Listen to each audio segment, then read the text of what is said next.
오늘은 그리스도인답게 삽시다라는 제목을 가지고 함께 말씀의 은혜를 나누겠습니다. 사도 바울이 강력하게 부인하는 것이 무엇인지를 보면은요, 그가 어떤 공격을 받았는지 알 수 있습니다. 우리도 종종 세게 말할 때가 있잖아요. 그렇죠? 크게 말할 때가 있고, 그러면은 잘 들어보면, 뭐에 대해서 이렇게 이야기를 하고 싶은 건지, 또 뭐 반박을 하고 싶은 건지 우리가 알 수 있다는 거죠. 사도 바울도 마찬가지라는 거예요. 유대인들이 보기에 사도 바울이 전한 복음은 가짜, 즉 하나님이 주신 것이 아니다라고 그렇게 여겼던 겁니다. 그들이 이렇게 말한 이유가 있는데요. 두 가지 이유를 잠시 설명을 하려고 합니다. 첫 번째는요. 지난 시간에도 말씀을 드렸습니다만 율법과 할례는 하나님의 언약의 수단이기 때문입니다. 할례는요. 아브라함 때부터 시작된 언약 백성의 증표라고 말씀을 드렸어요. 따라서 아브라함의 후손이라고 믿는 유대인들은 반드시 할례를 행해야 했습니다. 반면 사도 바울은요. 언약의 수단인 언약의 수단이자 또 증표인 할례 이것을 중요하게 여기는 했지만 또 경우에 따라서는 하지 않아도 된다라고 그렇게 이야기를 했죠. 뿐만 아니라 예수 그리스도를 주로 신하고 고백하면 괜찮다라고 그렇게 복음을 증거했습니다. 두 번째 이유입니다. 예수님에 관한 유대인의 종말론은 기독교가 말하는 종말론과 좀 다르기 때문이에요. 기독교는요, 어떻게 이야기를 하느냐? 예수님에 대해서 초림과 재림 모두를 인정을 합니다. 예수님의 초림과 재림을 다 인정을 해요. 예수님이 죄인된 우리를 위해서 이 땅에 인간의 몸을 입고 오셨다. 성육신이죠. 그리고 십자가에서 죽으셨다. 그리고 3일 만에 부활하시고 또 승천하시고 또 재림하실 것이다. 이 모든 내용을 다 포함을 합니다. 이것을 복음이다라고 이야기를 하는 거죠. 그리고 예수님은 구약의 모든 율법과 예언을 어떻게 하셨다? 성취하신 분이시다. 다 이루셨고 완성하셨다. 이것이 바로 복음이고요. 이것을 기독교가 말하는 종말론에 모두 다 포함을 시킵니다. 그런데요, 1세기 당시의 유대인들이나 지금 현재 유대인들은 동일한 종말론을 가지고 있는데 우리가 가지고 있는 기독교 종말론과 달라요. 어떻게 다르느냐? 유대인들은요, 예수님이 모든 율법과 예언을 성취하신 분으로 인정을 하지도 또 믿지도 않습니다. 게다가 예수님이 사람으로 오신 것에 대해서는 절대적으로 부인을 합니다. 아예 인정을 하지 않아요. 왜 그럴까요? 유대인들이 표본으로 가지고 있는 성경이 구약 성경이죠. 율법입니다. 특별히 십계명의 말씀이죠. 하나님 외에는 다른 신을 섬기면 안 되고요. 하나님 외에 그 어떤 형상도 섬겨서는 안 된다라고 이야기를 하고 있죠.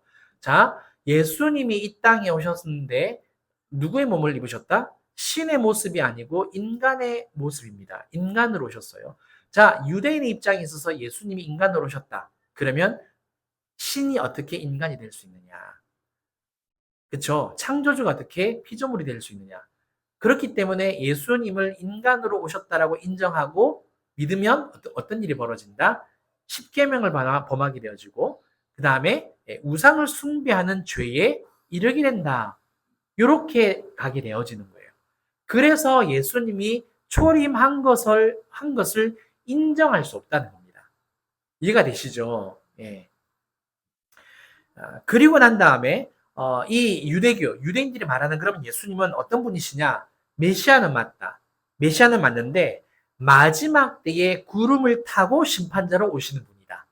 성경에 기록되어 있는 그대로예요. 그대로인데 구약 성경 그대로인데 초림을 인정하지 않고 오직 한 번으로 오시는 분으로 이야기를 한다는 거죠. 또한 마지막 때가 되기 전에요. 어떤 일이 벌어진다라고 이야기를 하는데 흩어졌던 유대인들을 뭐라고 이야기합니까? 디아스포라라고 이야기해요. 디아스포라 유대인들이 이스라엘로 전부 다 모인다라고 믿고 있고요. 그 다음에 이제 우리가 알고 있는 아마겟돈 전쟁, 곡 마곡 전쟁이 있죠, 그죠? 아마겟돈 전쟁이 반드시 일어난다. 또 그 전쟁으로 인하여서 모든 이스라엘 대적들이 멸망한다, 망한다라고 믿고 있습니다. 그리고 어떤 일이 또 벌어지느냐? 모든 의인이 부활한다라고 믿습니다. 그러니까 요한계시록에 이제 기록되어 있는 내용인데 그게 스가랴서에도 기록이 되어 있고요. 그렇죠? 그런 구약의 묵시에도 기록이 되어 있기 때문에 그런 부분들로 가지고 이런 일이 벌어진다라고 믿고 있다라는 거죠. 이렇게 예수님에 대해서 기독교와 전혀 다른 관점을 가지고 있어서 사도 바울이 전한 복음을 딱 들어보니까 우리랑 다른데? 라고 이야기를 한다는 거죠. 이해가 되시죠? 그래서 유대인들이 다르다라고 이야기했던 겁니다. 그러면 사도 바울이요. 이 유대인들을 설득하기 위해서 선택한 방법이 뭘까? 어떤 방법을 선택을 했을까요?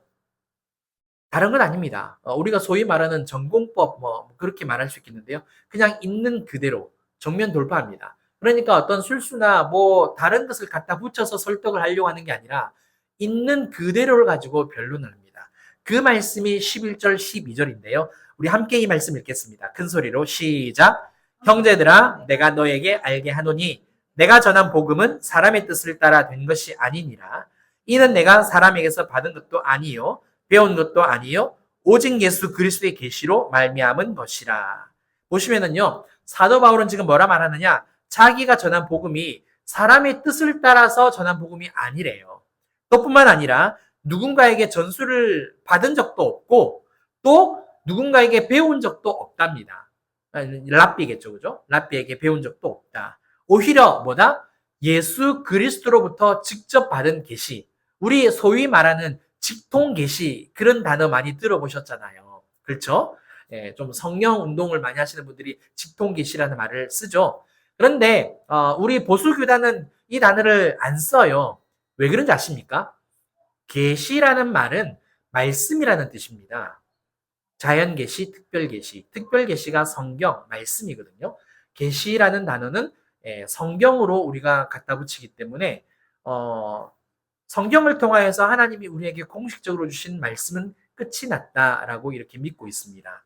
그래서 더 이상 성령님과의 인격적인 관계 가운데서 엘리야가 들었던 세미한 음성처럼 들을 수는 있죠. 그렇죠? 근데 그게 성경은 아니라는 거예요. 그래서 계시라는 단어를 우리는 붙이지 않습니다. 이해가 되시죠?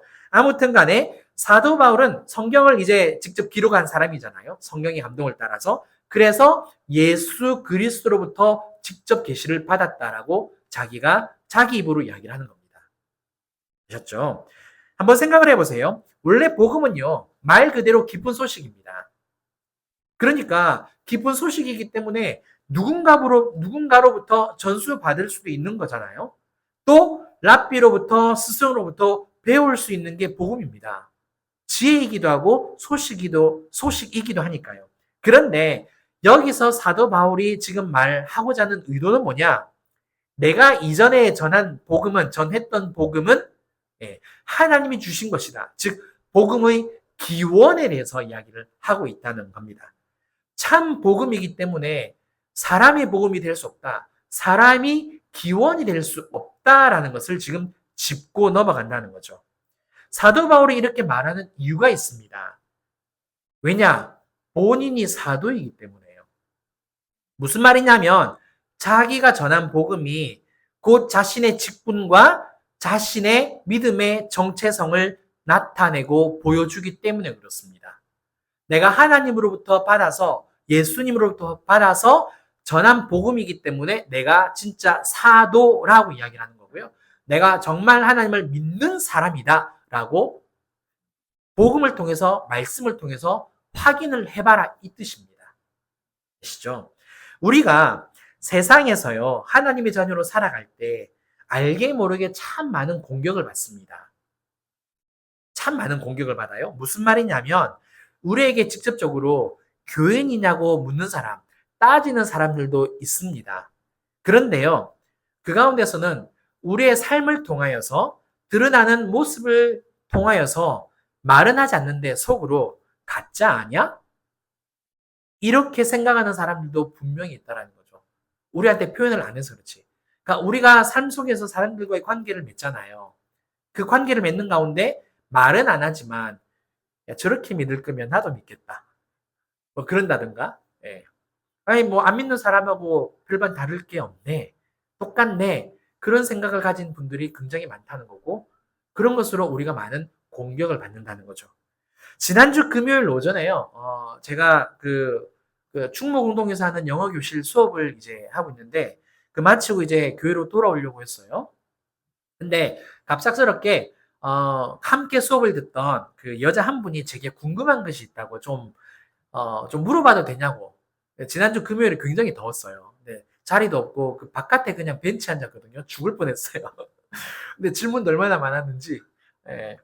근데 아무튼 제가 영어 교실을 간 이유가 있습니다. 영어도 뭐 배우고 싶기도 하고 또 간접적으로 예, 이제 목사가 나중에 이제 알려줬는데 예, 어떻게 해서든지 반듯한 모습을 가지고 이제 수업을 듣다 보니까 많은 분들이 또 좋아해 주시고 사실 그걸 노렸거든요. 예, 그러면서 하나님에 대한 이야기를 할 수 있을 것 같더라고요. 근데 진짜 감사하게 몇몇 분들이 저한테 물어보세요. 그리고 지난주 금요일에도 진짜 저에게 오셔가지고 물어보셨는데 이분은 좀 불만이 많았어요. 불만이. 그래서 제가 흔쾌히 된다 그랬어요. 얼마든지 물어보시라고. 네, 자신은 불신자이신데 자기가 알고 있는 지인 중에 기독교인이 있답니다. 그런데 보니까 남녀 관계 가운데서 좀 어려움을 겪었던 것 같아요. 좋지 않은 일이 있었던 것 같습니다. 그러면서 하시는 질문이 뭐냐면 늘 자기가 들었던 이야기, 봤던 그 글귀가 뭐냐? 하나님은 사랑이시라. 간판에도 차에도 뭐 교회에도 현수막에도 많잖아요. 하나님은 사랑이시다. 그 다음에 항상 들었던 이야기가 전지전능하시다. 그런데 이제 그 남녀 관계 가운데서 여자분이 예수님을 믿는 분이었나 봐요. 네. 그런데 그 남자로 인하여서 좋지 않은 일을 당했대요. 그래서 저한테 하는 질문이 뭐냐? 네, 돌려서 이야기하는 건데 하나님이 사랑이시고 하나님이 전능하시면 그 여자분을 지켜줘야 되는 거 아니냐? 오령을 당하지 않도록 돌봐주셔야 되는 게 아니냐. 저한테 이제 그 질문을 하시면서, 예, 하나님 계시는 거냐, 이렇게 막 물어보시더라고요. 예. 근데, 제가 이제 질문을 쭉 듣고 이야기를 다 해드렸는데, 결론은, 이해는 하지만, 정말 알아듣기 쉽게 제가 다 설명을 해드렸거든요. 이해는 하지만, 와닿지는 않는다. 그러시더라고요. 그럴 수밖에 없죠. 안 믿으니까. 아무리 설명해봐도 믿겨지지 않는 겁니다. 그래서 제가 말씀드렸어요. 기독교인과 불신자의 가치관, 세계관, 이해가 다르다. 출발선이 다릅니다. 그래서 믿음이 아니면 이게 와닿지 않습니다. 그러니까 본인도 이해를 하시더라고요. 아, 무슨 말인지 알겠다고. 그러면서도 아무튼 안타까워하면서 이제 돌아가긴 했는데 제가 느낀 게 있습니다. 거기에서 대화하는 가운데. 그게 뭐냐면 그분을 욕하는 건 아니에요. 말씀드리는 게 뭐냐? 교회를 다니는 우리가 아닌 하나님에 대해서도 의심을 하고 하나님이 진짜 있다고 그러는데 그런 일을 보면 하나님이 안 계신 것 아니냐. 이해가 되십니까? 무슨 말인지? 딱 그게 느껴지더라고요. 그게 딱 느껴지더라고요. 사랑하는 성도 여러분, 이 첫 단락에서 여러분들께 말씀드리는 게 뭐냐? 우리는 세상에서 무엇으로 내가 진짜 그리스도인이다, 하나님을 믿는 사람이다 라는 것을 말하고 있습니까? 보여주고 있습니까? 나타내고 있습니까? 사도 바울은요, 갈라디아 교회 교인들과 거짓 교사들에게 꾀를 쓴다거나 어떤 계략을 꾸며서 말을 돌려서 하지 않아요. 자기가 직접 듣고 보고 경험한 그대로를 전하면서 나는 정말 하나님의 말씀을 들은 사도다. 하나님으로부터 복음을 듣고 받아서 배워서 너희에게 전한 것이다라고 당당하게 이야기를 하고 있습니다. 그러면 우리는 지금 사도 바울과 같은 입장은 아니잖아요. 그런 상황은 아니잖아요. 변론하는 어떤 그런 부분은 아니기 때문에 좀 다르게 생각을 해야 되겠죠. 다르게 적용을 해야 될 것 같습니다. 어떻게 적용하면 좋을까요? 내가 살아가는 그 삶 속에서 나만의 모습으로 사도 바울처럼 나는 하나님을 믿는 사람이다라고 보여줘야 한다는 거죠. 나만의 모습으로. 내가 가지고 있는 모습으로. 각자 다 다르기 때문에 제가 뭐라 말씀드리기는 참 어렵습니다만 가장 일반적이고 대표적인 예를 한번 생각을 해보니까 바로 말씀에 대한 순종이지 않을까 그렇게 여겨집니다. 왜냐? 말씀에 순종하며 산다는 것은 세상 사람들과는 다르게 산다는 뜻이잖아요. 각자의 모습을 가지고. 그렇죠. 따라서 말씀에 순종하는 그 삶을 나타내고 드러내는 저와 여러분들 되었으면 좋겠습니다. 그것이 그리스도인으로서 내가 누군지, 하나님은 어떤 분이신지를 나타내고 다른 믿지 않는 사람들에게 보여주는 것이다. 이것을 꼭 기억하시고 온전히 말씀에 순종하는 저와 여러분들 되시길 주님의 이름으로 축원합니다. 그 다음에요, 이제 사도 바울은 계속해서 자신이 전한 복음은 진짜라고 말하는데요. 이번에는 자신이 살아온 삶의 이야기를 통해서 변론을 합니다. 크게 두 부분으로 나뉘어요. 회심 이전하고요. 회심 이후입니다. 자, 먼저 회심 이전 한번 살펴보겠습니다. 13절, 14절입니다. 우리 큰 소리를 읽겠습니다. 시작! 유대교에 있을 때에 행한 일을 너희가 들었거니와 교회를 동족 중 여러 영겁자보다 유대교를 지나치게 믿어 내 조상의 전통에 대하여 더욱 열심히 있었으나. 자, 사도 바울은 회심 이전에요, 하나님의 교회를 굉장히 심하게 박해하고 또 멸하려고 했던 사람이다. 본인이 스스로 밝히고 있습니다. 과거에 그렇게 했던 이유를 이야기하고 있는데요. 그게 14절에 나오죠. 왜 그렇습니까? 다른 나이 많으신 분들보다 훨씬 더 유대교에 대해서 집착하고 또 열심히 특심이었다. 그죠? 조상들의 전통에 있어서도 정말 열심이었다라고 이야기를 하고 있습니다. 그런데요, 사도 바울의 이 대답을, 이 말을 계속해서 생각을 해보면 궁금한 점이 하나가 생깁니다. 하나님의 교회를 박해하고요, 멸하려고 했던 이유가 단순히 유대교에 대한 특별한 열심이라고 한다면 그리스도인들, 그때 당시 이제 그리스도교죠, 그죠? 지금은 기독교고요. 기독교만 핍박을 할 게 아니라 다른 종교도 핍박을 해야 되는 것 아니에요? 지금 나는 한 놈만 팬다 이거잖아요. 그렇죠? 그러면 기독교가 꼴보기 싫어서일까요? 물론 요즘은 원체 사이코패스하고 소시오패스가 많아가지고 자기가 그냥 싫어서 뭐 좋지 않은 나쁜 일을 하는 사람이 굉장히 많습니다. 우리 사회에. 그래서 요즘에는 그런 사람들 내가 정신교육을 단단히 시켜주리라 하고 하지 말라 그러잖아요. 오히려 당한다고. 원래 이제 그렇게 된 사람들이라고. 요즘은 계속 그런 말 많이 하잖아요. 예. 아무튼 간에 사도 바울은 그런 게 아니었다라면 다른 종파도 핍박을 해야 되는데, 이때 당시에도 이단 종파가 굉장히 많았거든요. 그러면 다른 종파들도, 다른 이단들도 막 갈구고 멸시하고 막 감옥에 잡아 쳐넣어야 되는데 오로지 그리스도인들만 그랬다는 거예요. 이것을 알려면요, 예수님이 살았던 당시를 생각을 해봐야 합니다. 그때 당시 배경요. 예수님이 사역을 하시기 전에는요, 아무런 문제가 없었습니다. 모든 게 그냥 평온하고 화평이었습니다. 그런데 예수님이 짠 하고 나타나시고 제자들을 불러 모으신 다음에 사역을 시작을 하시잖아요. 그러면서 몇 가지를 안 지킵니다. 대표적으로 뭘 안 지킵니까? 유대인의 정결법을 안 지킵니다. 손을 씻고 음식을 먹어야 되는데 그냥 들어가세요. 그렇잖아요. 그 다음에 안식일을 안 지켜요. 그렇죠? 그러면서 뭐라고 이야기합니까? 오히려 유대인들을 책망을 하죠. 외식하는 자여, 가식하고 있다라고. 그렇게 책망을 하시잖아요. 그 다음에 좀 속된 말인데 이제 유대인들 완전 빡가게 만드는 그런 말들을 많이 하십니다. 그게 뭐냐? 성전에 관련된 이야기입니다. 유대인들에게 성전은 이건 함부로 건들면 안 되는 어떤 그런 부분입니다. 불가침 영역이에요. 그러니까 근데 예수님이 뭐라 말씀하셨죠? 성전에 대해서 제자가 저렇게 멋있고 아름다운 성전을 보라라고 딱 이야기를 했는데 예수님이 허물어 봐라. 3일 만에 내가 다시 짓겠다. 결국에는 대제사장 앞에서 다른 사람들이 막 죄를 고발할 때 그 이야기를 하잖아요. 그렇죠. 성전에 대해서 무시했다고. 성전을 무시했다고. 신성 모독했다는 거죠. 그 다음에 성전에 들어갔을 때 어떤 일을 또 하셨습니까? 매매하는 사람들의 그 상을 다 엎으셨고 가죽이나 책질을 가지고 막 채찍질하시고 때리시고 막 쫓아내셨잖아요. 가축들 다 쫓아내고. 그거를 유대인들이, 바리새인들이, 종교 지도자들이 다 봤다는 거죠. 그때 어떤 생각을 했을까요? 굉장히 불편했죠. 그리고 시간이 지나갈수록 예수님의 영향력이 커져만 갔더랬습니다.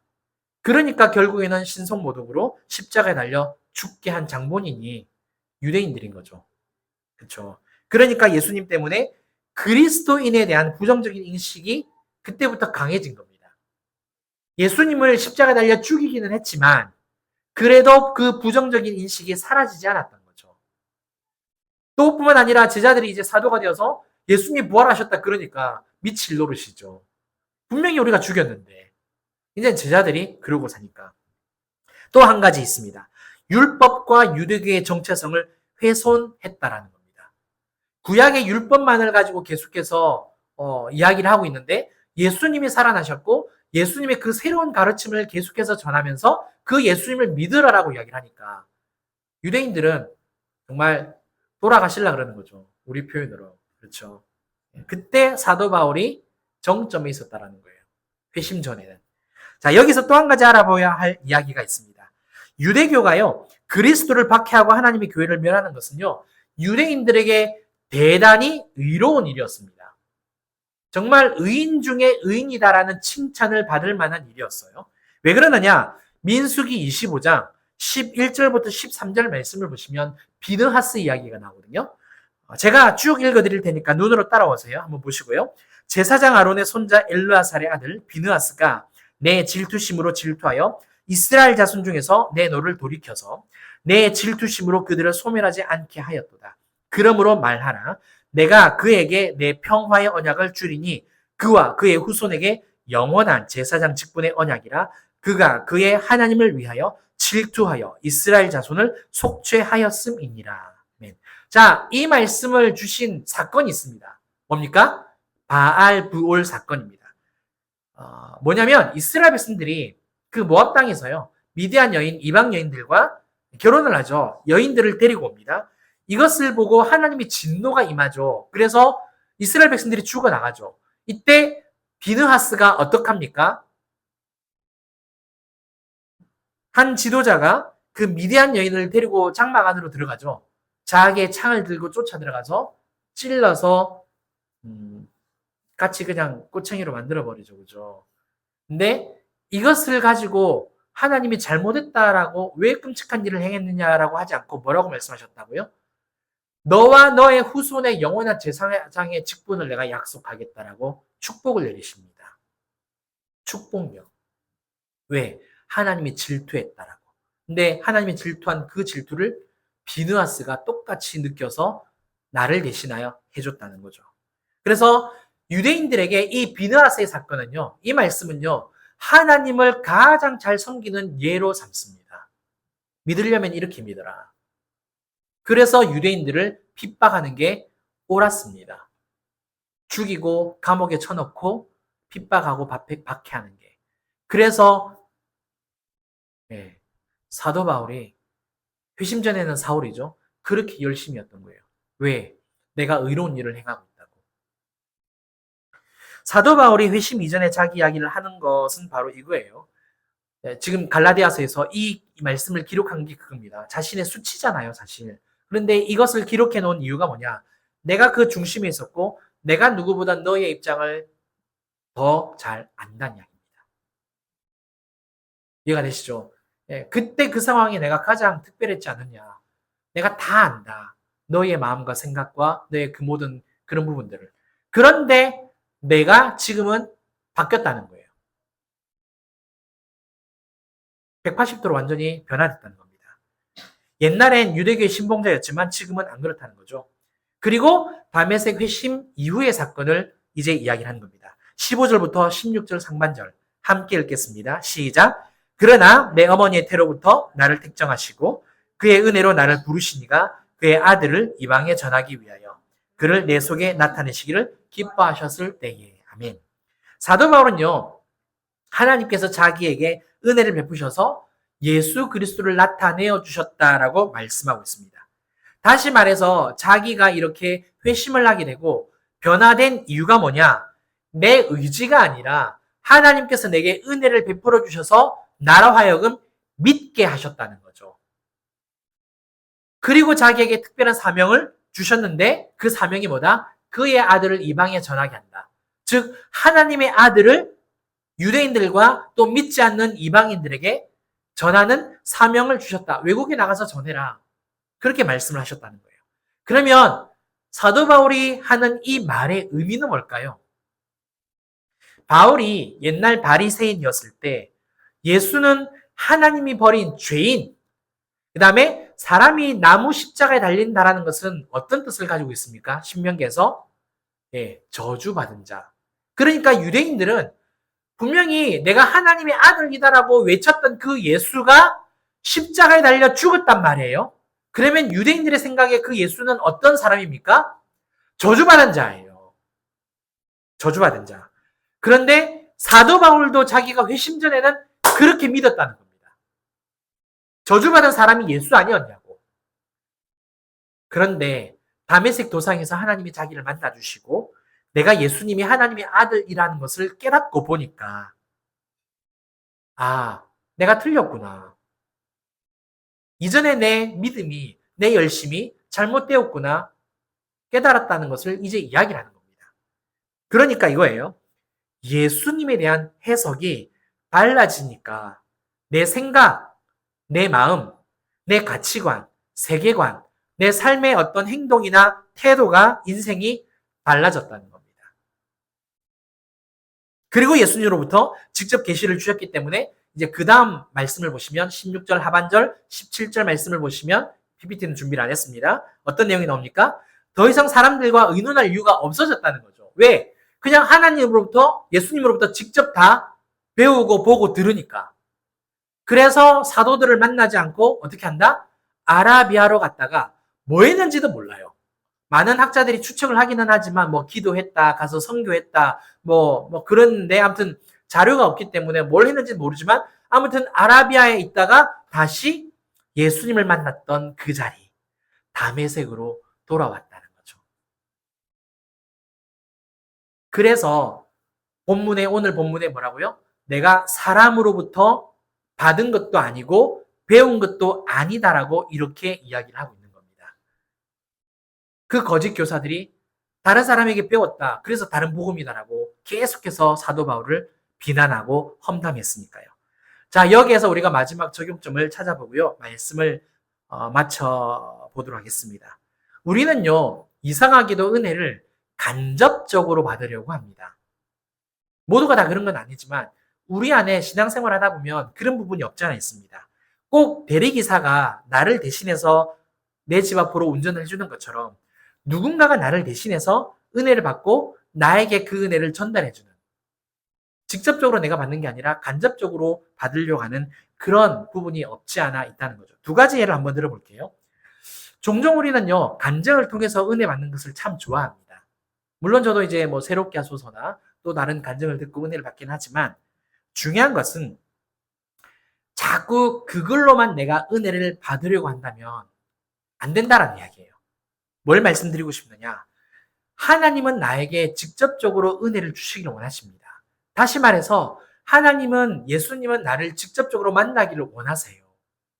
나를 직접 만나 주심으로 직접적인 은혜를 주시고 하나님이 어떤 분이신지, 예수님의 성령님이 어떤 분이신지 내가 깨달아 알기를 원한다는 겁니다.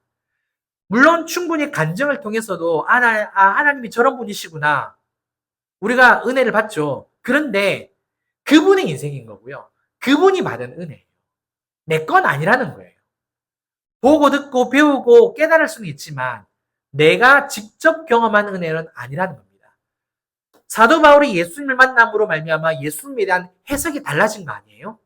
그러면 하나님께서 나를 만나 주시면 나도 하나님에 대해서 예수님에 대해서 잘못 알고 있었던 것을 바로 고칠 수 있다라는 거죠. 따라서 간증이 좋기는 하지만 내가 하나님을 만나려고 애쓰고 노력하고 수고해야 된다는 겁니다. 그래서 내가 말씀 앞에 서야 하고 내가 말씀을 직접 읽어야 되고 내가 직접 기도해야 되고 다른 정말 멋있는 찬양 월십팀의 그 찬양을 듣는 것도 좋지만 내 입술로 내 마음으로 찬양을 하나님께 드려야 한다는 거예요. 아멘. 그래서 이 좋은 가을에 하나님을 직접 만나는 저와 여러분들 되시길 바랍니다. 두 번째는요, 중보기도입니다. 중보기도는 좀 뜬금없는 것 같은데, 원래 중보기도라는 것 자체는 이제 다른 사람을 위해서 내가 대신해서 이제 기도하는 거지 않습니까? 중보라는 의미가 그런 부분이니까. 중보기도는 굉장히 좋은 겁니다. 중보기도를 자 이제 받지도 말고 하지도 말라 그런 뜻 절대 아닙니다. 뭘 말씀드리려고 하느냐면 종종 중보기도를 요청을 하는데 본인은 안 하는 경우가. 그 다음에 중보기도를 사실 요청을 하면 지금 그 문제에 대해서 누가 제일 갈급해야 됩니까? 본인이잖아요. 그런데 나보다 더 갈급한 분들이 좀 많아. 주위에 권사님들도 있고 목사님들도 있고 또 좀 그분들이 하나님과 좀 더 가까운 것 같아. 그거 믿고 중보기도 요청하는 분들이 제법 있습니다. 우리가 중보기도를 늘 같이 하고 또 해드려야지만 그런 마음, 그런 생각은 잠시 내려놔야 하겠습니다. 열심히 중보기도 하셔야죠. 그런데 습관적으로 사실 다른 분에게 부탁을 하는 건 좋지만 내가 더 간절해야죠. 내가 더 엎드려야죠. 내가 더 많이 기도해야죠. 그렇죠. 남에게 다 부탁해놓고 나는 그분들이 해주실 거야 하고 놀러 가버리는 그런 경우는 안 된다는 거고 또 습관적으로 기도를 요청하는 경우가 굉장히 많은데 기도를 요청하는 것은 좋지만 그런 목적을 가지고 습관적으로 기도를 요청해서는 절대 안 된다는 겁니다. 내가 하나님과 기도하는 가운데서 만나 그 문제를 해결하는 게 가장 좋겠죠. 그렇죠. 그러니까 그런 부분들을 꼭 기억하시고 물론 하나님을 떠난 우리 사랑하는 사람들이나 자녀들의 경우에는 부모가 대신 기도해야죠. 뭐 어떡하겠습니까? 하나님을 떠난 사람이 기도를 하지는 않으니까. 그렇지 않은 경우에는 함께 그렇게 기도를 하는 겁니다. 그래서 우리 스스로가 더 하나님 앞에 엎드려서 기도함으로 하나님을 만나고 그렇게 체험하는 은혜가 있어야 할 줄 믿습니다. 따라서 사도 바울 예수님을 만나고 보니까 진짜가 무엇인지 깨달았다는 것. 우리도 주님 만나기를 힘쓰고요. 또 은혜를 받아서 참된 그리스도인답게 살아가는 저와 여러분들 되시기를 주님 이름으로 축원합니다. 우리 함께 찬양할 때요. 이 시간에 말씀 앞에서 한 번만 부르고 우리 함께 기도하겠습니다.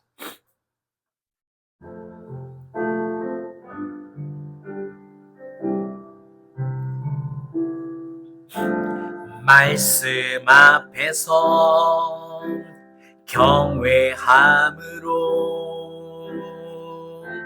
주께 홀로 섭니다. 생명의 말씀 읽고 순종해 주를 예배합니다.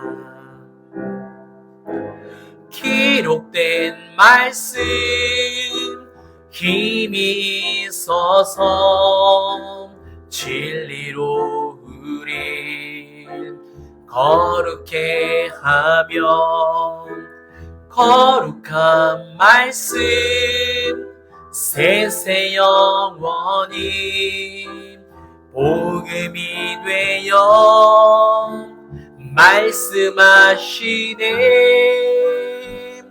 하나님 말씀에 두려워 떠는 자,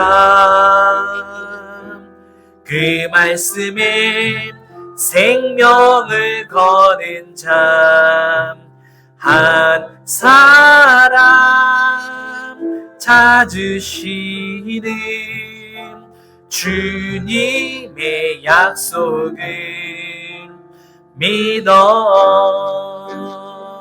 하나님 말씀에 명을 거는 자, 순종하며 주 따라가는 자, 영원한 하나님 나라 이뤄갈 주의 교회여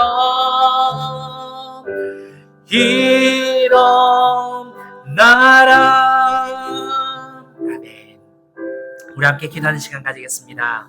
오늘 두 가지 말씀드렸습니다. 첫 번째는요, 사도 바울은 다른 복음을 전하고 있지 않느냐라는 그런 험담과 비난 가운데서 아니다. 나는 하나님의 계시, 그리스도의 계시를 직접적으로 전했다. 사람에게 절대 배우지 않았다라고 이야기합니다. 우리에게 한번 적용을 해본다면 내가 말씀 앞에 순종하며 살아가는 그 모습으로 세상 가운데 그리스도인의 모습을 드러낼 수 있다 말씀을 드렸습니다. 따라서 내 모습, 말씀에 순종하는 그 모습으로 나아가셨으면 좋겠고, 두 번째는 우리가 신앙생활을 할 때에 간접적으로 내가 은혜 받았다 이게 아니라 나를 만나주신 그 주님을 말씀을 통해서, 기도를 통해서, 찬양 예배를 통해서 직접 만났다. 그것을 오히려 간증할 수 있는 저와 여러분들 되었으면 좋겠습니다. 함께 기도하겠습니다. 사랑하는 하나님 아버지, 은혜를 감사합니다.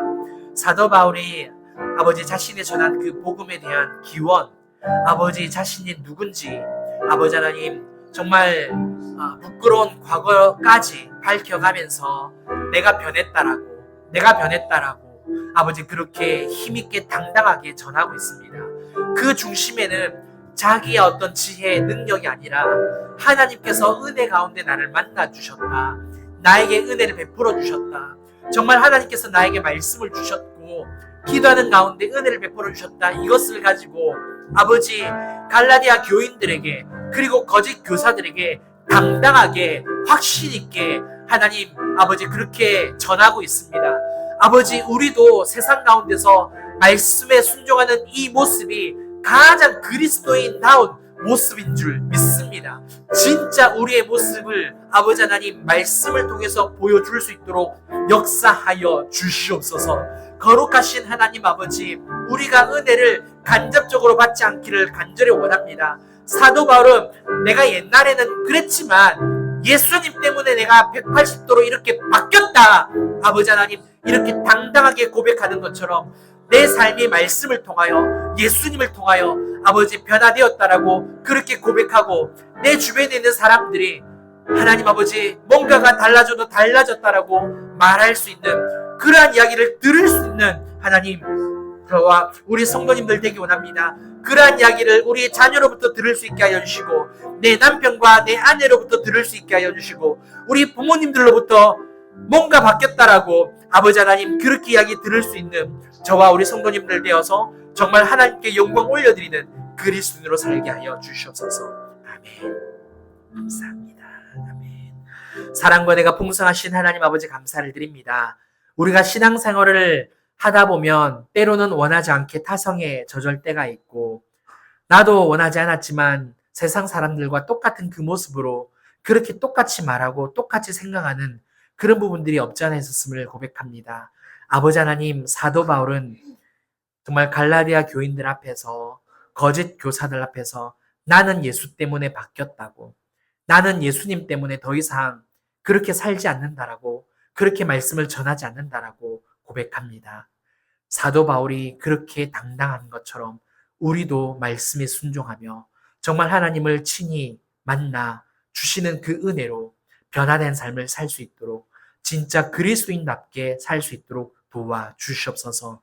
아버지, 힘들지만 쉽지 않은 일이지만 우리 자녀로부터 그렇게 그 이야기를 듣기를 원합니다. 남편으로부터, 아내로부터 바뀌었네, 정말 이 칭찬 들을 수 있게 하여 주시고, 내가 아는 사람들로부터 정말 당신 때문에 내가 교회를 가고 싶다고, 당신이 믿는 그 하나님을 나도 믿어보고 싶다라고 그렇게 칭찬 들을 수 있는 저와 우리 사랑하는 성도님들 될 수 있도록 축복하여 주시옵소서. 이 모든 것을 감사드리며 지금은 우리 주 예수 그리스도의 은혜와 크신 하나님의 사랑과 성령님의 감화 감동 교통 충만하심이 그리스도인답게 살기로 결단하는 사랑하는 우리 모든 성도님들과 가정과 또 일터와 우리 진주빛 교회와 이 나라 이 민족 위에 이제부터 영원토록 함께 있을지어다. 아멘. 아멘. 주님 감사합니다. 주님 감사합니다.